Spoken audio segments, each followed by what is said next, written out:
Assalamualaikum warahmatullahi wabarakatuh. Perkenalkan, nama saya Durani Kusumawati dari kelas PLBA 2 semester 3 dengan nomor induk mahasiswa 41032102023 akan mencoba menjelaskan mengenai materi Autism Spectrum Disorder atau ASD yang dibuat untuk memenuhi tugas ujian tengah semester mata kuliah pendidikan anak autis yang diampu oleh Dr. Yoga Budi Santoso, MPD, dengan mata kuliah pendidikan anak autis.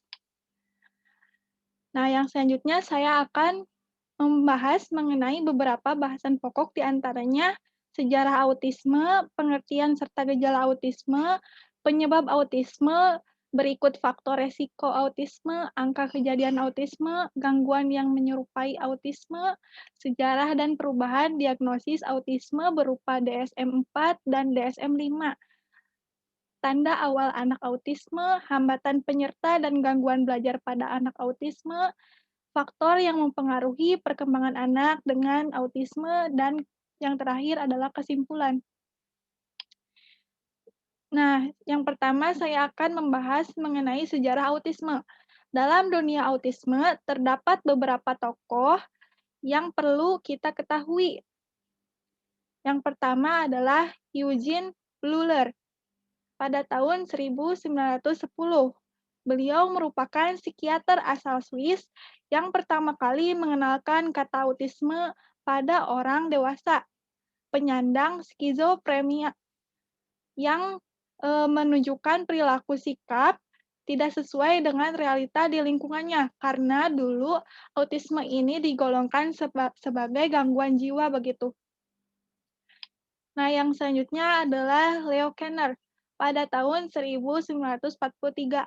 Kata autisme yang dikatakan yang sebelumnya oleh Bleuler, kemudian diadaptasi oleh Kanner dengan kata autistik yang bersumber pada 11 anak yang dijadikan sebagai sumber penelitiannya, yang memiliki tanda tidak mampu berhubungan dengan orang lain secara normal, diikuti oleh perilaku atau sikapnya, di antaranya adalah penyendiri dan mempunyai sifat autistik, tidak mampu menggunakan bahasa untuk berkomunikasi. Di antaranya adalah gangguan mutis, ekolalia, bahasa literal. Nah, yang selanjutnya adalah perilaku berulang, obsesif, dan kesamaan. Pada anak autisme, anak tersebut cenderung melakukan ritual-ritual listrik ataupun kegiatan-kegiatan yang berulang. Jika anak autis tersebut melakukan sesuatu di luar daripada kebiasaan maupun yang aktivitas sehari-hari dia lakukan, anak autis tersebut cenderung tantrum ataupun mengalami gangguan-gangguan tertentu karena anak autis tersebut memiliki kecenderungan untuk melakukan segala sesuatu berdasarkan apa yang dia lihat sebelumnya dan cenderung tidak bisa beradaptasi. Yang selanjutnya adalah beliau menyatakan bahwa potensi kognitif yang baik ditunjukkan dengan memori hafalan yang sempurna, dalam tanda kutipnya. Kanner menamakan gejala yang terdapat pada anak tersebut dengan infantile autism. Nah, jadi Kanner itu mengatakan bahwa gejala autistik yang terjadi pada anak disebut dengan infantile autism.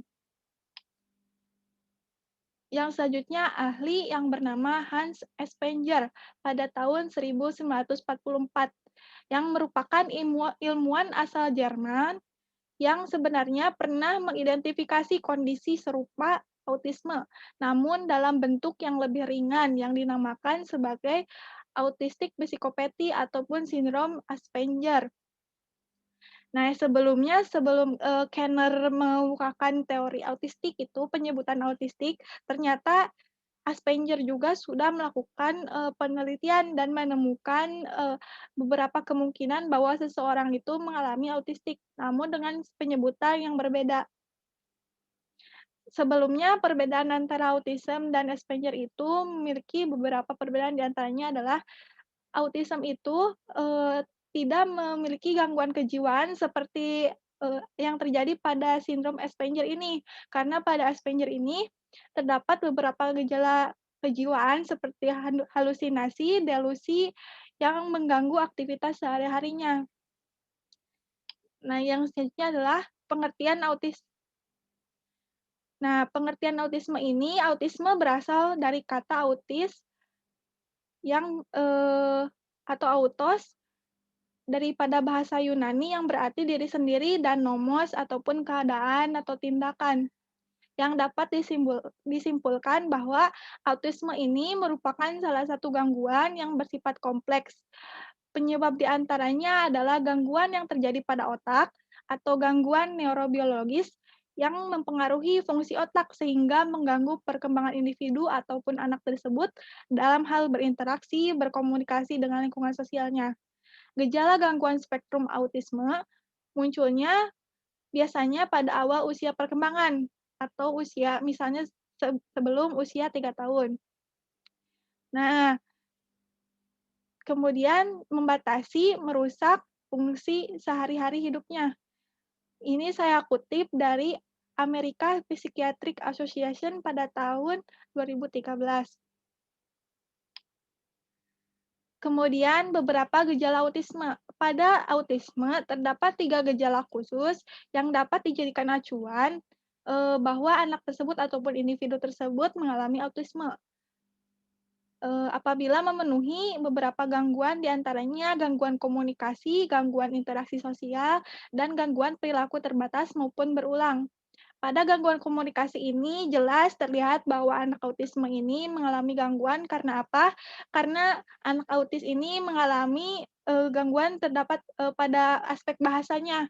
Anak autis ini cenderung tidak bisa mengkomunikasikan apa yang ia inginkan karena gangguan berbahasanya yang terbatas, sehingga apa yang disampaikannya tidak diterima ataupun tidak dapat, disampaikan kepada lingkungan. Yang selanjutnya adalah gangguan interaksi sosial.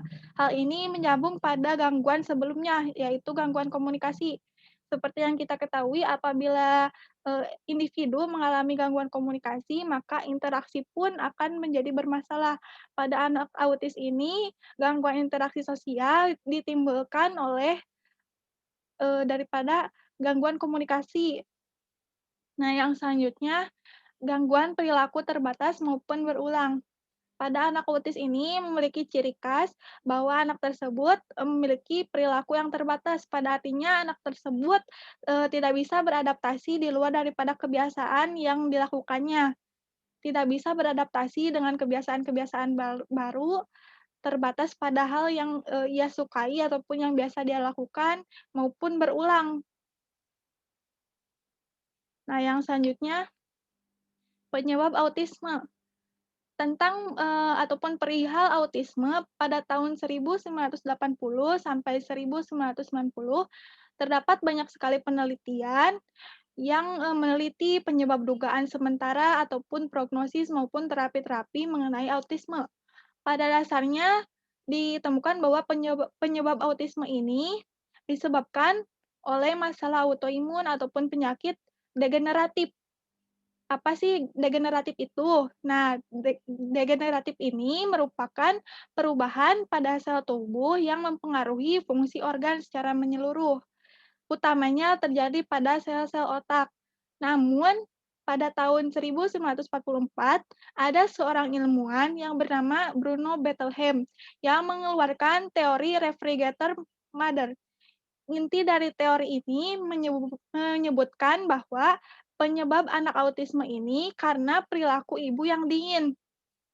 Pada saat itu, banyak yang beranggapan bahwa kurangnya ikatan emosional antara ibu dan anak dapat menyebabkan anak menjadi autis sebagai upaya anak melarikan diri. Nah, yang selanjutnya, apa sih maksudnya itu apa? Jadi, penyebab autisme ini menurut teori Refrigerator Mother ini, anak tersebut menjadi autis karena kurangnya ikatan sosial emosional dengan, lingkungan terdekatnya, utamanya orang tua ataupun lingkungan keluarga.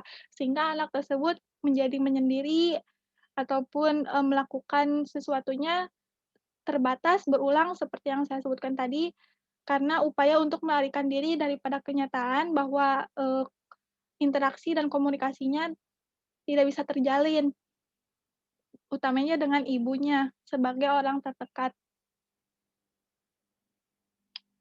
Nah, yang selanjutnya, teori dari refrigerator matter ini akhirnya ataupun dibantah oleh ilmuwan yang bernama Rimland pada tahun 1964 yang mengatakan bahwa autisme ini murni diakibatkan oleh psikogenik ataupun, eee, daripada biologis, yang mengatakan bahwa, teori refrigerator matter ini tidak mengalami ataupun tidak didasari oleh dasar yang kuat.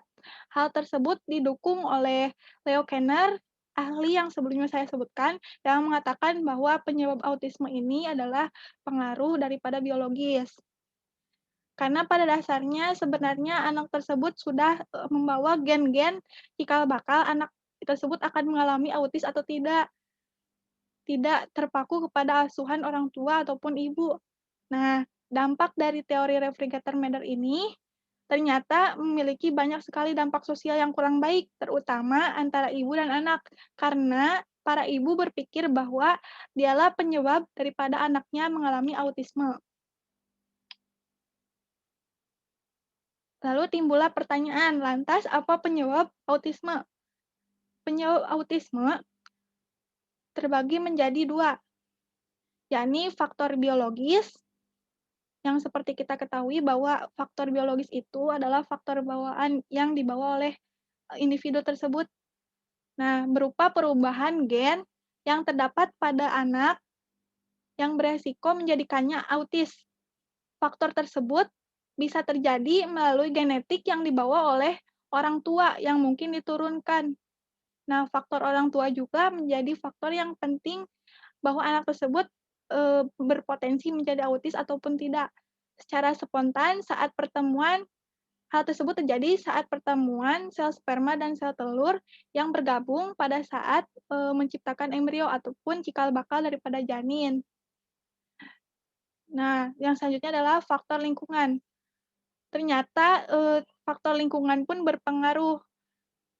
Bedanya dengan teori refrigerator matter yang mengatakan bahwa pola asuh ibu menjadi, penyebab daripada autisme dan faktor lingkungan ini karena teori refrigerator matter tersebut terlalu terpaku pada pengasuhan orang tua, khususnya ibu. Namun ternyata sebenarnya dalam faktor lingkungan ini, individu autis tersebut dikatakan sudah memiliki kecenderungan gangguan autisme, kemudian didukung oleh ataupun, didasari oleh lingkungannya yang dapat menyebabkan resiko autisme itu menjadi, meningkat ataupun menurun. Dan fakta menariknya bahwa anak autisme ini banyak terjadi kepada anak laki-laki, dikarenakan anak laki-laki memiliki hormon testosteron yang lebih banyak daripada perempuan, yang lebih didominasi oleh hormon estrogen. Karena apa? Karena hormon testosteron ini berkaitan dengan, hormon yang didominasi oleh laki-laki seperti yang kita ketahui. Nah, selanjutnya ada dua ahli, yakni adalah Minshew dan Goldstein pada tahun 1998 yang menuliskan bahwa penyebab autisme diantaranya kelompokkan menjadi kelainan dalam kode genetik untuk perkembangan otak, mekanisme abnormal pada perkembangan otak, struktur dan fungsi abnormal pada otak, kognitif yang abnormal, dan sindrom perilaku. Faktor resiko gangguan autisme ini diantaranya dapat dipicu oleh usia orang tua ataupun ibu yang mengandung. Nah, kemudian komplikasi saat kehamilan ataupun kelahiran. Kemudian jarak kelahiran yang terlalu dekat, kurang dari 1 tahun. Nah, kemudian faktor yang mengurangi daripada resiko autisme ini dapat kita lakukan adalah konsumsi vitamin yang mengandung asam folat sebelum kehamilan sampai kelahiran. Nah, yang selanjutnya Dikarenakan faktor penyebab masih beragam dan masih menjadi perdebatan, maka untuk memastikannya diperlukan kriteria dalam mengidentifikasi, di antaranya mengacu kepada Diagnostic and Statistical Manual of Mental Disorder atau biasa disingkat dengan DSM-4 dan DSM-5 yang biasa digunakan untuk mengidentifikasi daripada anak autis. Yang di dalamnya terdapat poin-poin diantaranya gangguan kualitatif dalam berinteraksi sosial, misalnya tidak mampu menjalin hubungan interaksi sosial dan berupa nonverbal begitu. Contohnya seperti kontak mata, ekspresi muka. Nah, kemudian gangguan kualitatif pada komunikasi, misalnya gangguan keterlambatan bicara, bahasa yang aneh dan berulang-ulang. Kemudian perilaku terbatas dan berulang, serta mempertahankan satu minat secara khas. Nah, anak autis ini seperti yang saya katakan sebelumnya, anak autis ini cenderung ritualistik begitu. Jadi kebiasaannya itu berulang-ulang dan tidak bisa beradaptasi dengan kebiasaan baru. Terpaku kepada satu minat ataupun satu hal yang menurut dia menarik. Nah, yang kemudian saya akan bahas DSM-5. Nah, di DSM-5 ini membahas mengenai kekurangmampuan yang persisten pada seluruh konteks komunikasi dan interaksi, namun bukan karena keterlambatan yang terjadi secara umum dan dimanifestasikan pada 3 hal berikut. Di antaranya adalah kekurangmampuan dalam timbal balik sosial emosional, kekurangmampuan dalam menggunakan perilaku nonverbal dalam berinteraksi sosial. Nah, kemudian kekurangmampuan dalam menjaga dan membangun hubungan dengan individu lain. Kemudian lanjutannya adanya perilaku minat dan aktivitas yang terbatas berulang yang dimanifestasikan paling sedikit 2 hal berikut ini. Adanya gerakan motorik misalkan serta penggunaan objek yang stereotip dan berulang. Kepatuhan yang berlebihan terhadap rutinitas tertentu, minat yang terpaku dan terbatas, serta abnormalitas baik secara intensitas dan fokus. Bisa hiperaktif maupun hiporeaktif, terdapat input sensori ataupun minat tidak biasa pada aspek sensori dari lingkungan. Jadi anak autis itu tidak hanya anak yang pasif, yang diam saja, tetapi anak-anak yang hipereaktif juga ada. Nah, kemudian simptom membatasi dan merusak fungsi hidup sehari-hari. Nah, jadi daripada gangguan ataupun gejala-gejala tersebut, kemudian mau tidak mau membatasi dan merusak fungsi hidup sehari-hari, kebiasaan dan aktivitas sehari-hari daripada individu autis tersebut. Nah, yang selanjutnya, faktor apa sih yang mempengaruhi perkembangan anak autis? Nah, di antaranya usia saat didiagnosis dan kapan anak tersebut diintervensi atau diberikan tindakan, tingkat keparahan yang seperti apa yang dialami oleh anak autis tersebut, sedikit banyaknya gangguan penyerta. Nah, nanti saya akan bahas gangguan penyerta apa. Nah, terus faktor ketepatan intervensi ataupun tindakan, serta intensitas daripada tindakan ataupun intervensi. Nah, yang selanjutnya adalah pengelompokan autisme. Autisme ini memiliki beberapa tingkatan, di antaranya adalah high functioning. Nah, kemudian medium functioning, kemudian low functioning. Nah, semakin lengkap gejala, makin muncul perilaku menyakiti diri dan menunjukkan kemampuan yang semakin di bawah. Seperti tingkatan lain, kenapa disebut spektrum? Itu karena autis sendiri memiliki tingkatan-tingkatan, gradasi-gradasi daripada keparahan gangguan yang dialaminya. Seperti yang disebutkan 3 tadi, high, medium, dan low. Kemudian autisme berdasarkan interaksi sosial dibagi menjadi 3 juga. Yang pertama adalah aloof. Autisme ini jenisnya sangat diam dan menarik diri dari lingkungan. Ada juga yang pasif, masih mau bergabung dengan anak lainnya namun tidak menunjukkan interaksi. Nah, kemudian aktif dan aneh, sangat tidak bisa diam dan menyakiti diri, yang hiperreaktif dan hiporeaktif tadi.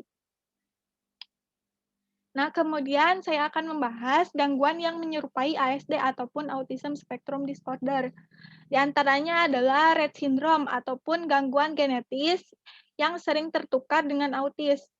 Nah, kemudian MR atau mental retardation ataupun keterbatasan berupa dalam hal kecerdasan yang di bawah rata-rata dan cerebral palsy ataupun kerusakan otak yang sangat berat. Kemudian adalah CDD ataupun Childhood Disintegrative Disorder, yaitu gangguan otak berupa abnormalitasnya yang masih belum diketahui. Kemudian tuberous sclerosis yang disebabkan oleh gangguan kromosom. Kemudian Williams syndrome, terus Landau-Kleffner dan sebagainya. Gangguannya masih banyak, tapi saya menyimpulkan beberapa saja. Nah, kemudian sebagai masyarakat umum ataupun sebagai individu yang ada di masyarakat, tentunya kita harus mengetahui ataupun setidaknya kita dapat mengidentifikasi secara dini apakah di lingkungan kita ini ada anak-anak dengan potensi autisme ataupun tidak. Tanda awal autisme pada anak bisa kita ketahui misalkan pada saat anak tersebut memainkan mainan yang tidak sesuai dengan yang seharusnya.